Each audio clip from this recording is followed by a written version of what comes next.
नमस्कार दोस्तों, स्वागत है आपका न्यूज 80 पर। मैं हूं आपके साथ राहुल राणा। अब उत्तर प्रदेश में एक सवाल बहुत तेजी के साथ चल रहा है कि 2026 के पंचायत चुनाव समय पर होंगे या फिर टल सकते हैं।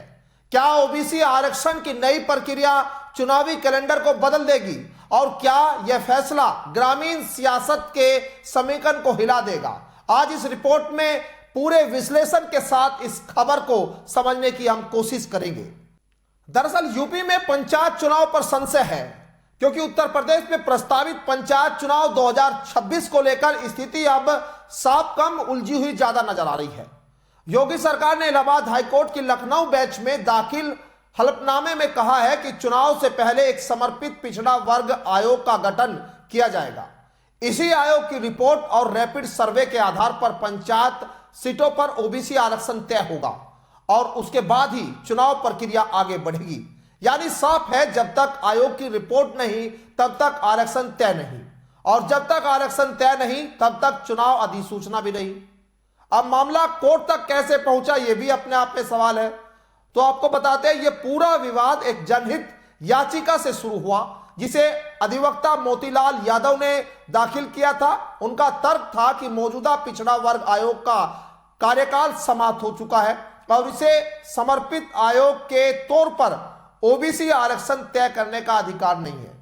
यहां एक महत्वपूर्ण बिंदु सुप्रीम कोर्ट के ट्रिपल टेस्ट से जुड़ा हुआ है। कोर्ट ने स्पष्ट किया है कि स्थानीय निकाय चुनाव में ओबीसी आरक्षण देने से पहले 3 शर्तें पूरी करनी होगी, जिसमें पहली शर्त है पिछड़े वर्ग की वास्तविक आबादी का आकलन हो और दूसरी शर्त है उनकी सामाजिक आर्थिक स्थिति का अध्ययन हो। वही तीसरी शर्त है आरक्षण की आवश्यकता का वैज्ञानिक आधार।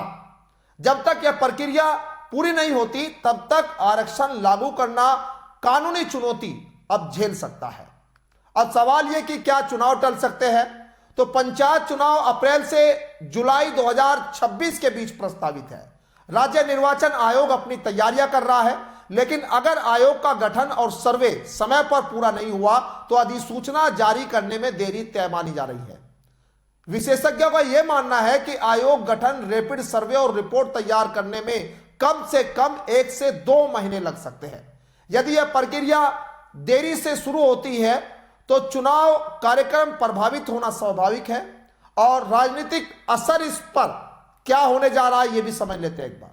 पंचायत चुनाव सिर्फ स्थानीय स्तर का चुनाव नहीं होता, यह 2027 के विधानसभा चुनाव से पहले राजनीतिक माहौल तैयार करने का एक बड़ा मंच होता है। ग्रामीण इलाकों में पंचायत प्रतिनिधि ही राजनीतिक नेटवर्क की रीढ़ होते हैं।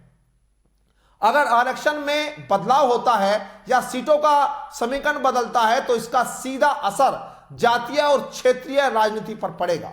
ओबीसी वोट बैंक यूपी की राजनीति में निर्णायक भूमिका निभाता है, इसलिए यह फैसला सत्ता और विपक्ष दोनों के लिए बेहद महत्वपूर्ण है।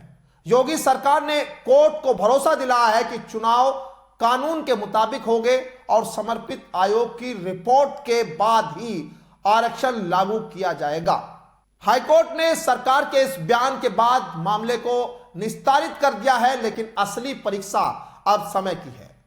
अब सबकी नजर इस बात पर है कि समर्पित आयोग का गठन यानी ओबीसी आयोग का गठन कब होगा और रैपिड सर्वे कितनी तेजी से पूरा किया जाएगा। यदि प्रक्रिया समयबद्ध तरीके से पूरी हो जाती है तो चुनाव समय पर संभव है, लेकिन जरा सी देरी चुनावी कैलेंडर को आगे खिसका सकती है।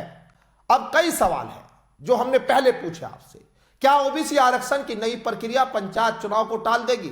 क्या यह कदम सामाजिक न्याय की मजबूती या राजनीतिक रणनीति है? और क्या इसका असर 2027 की सियासत पर दिखेगा? आपकी राय क्या है वो जरूर हमें बताइएगा कमेंट बॉक्स में। फिलहाल मेरे साथ इस खास रिपोर्ट में इतना ही। मुझे दीजिए इजाजत। नमस्कार।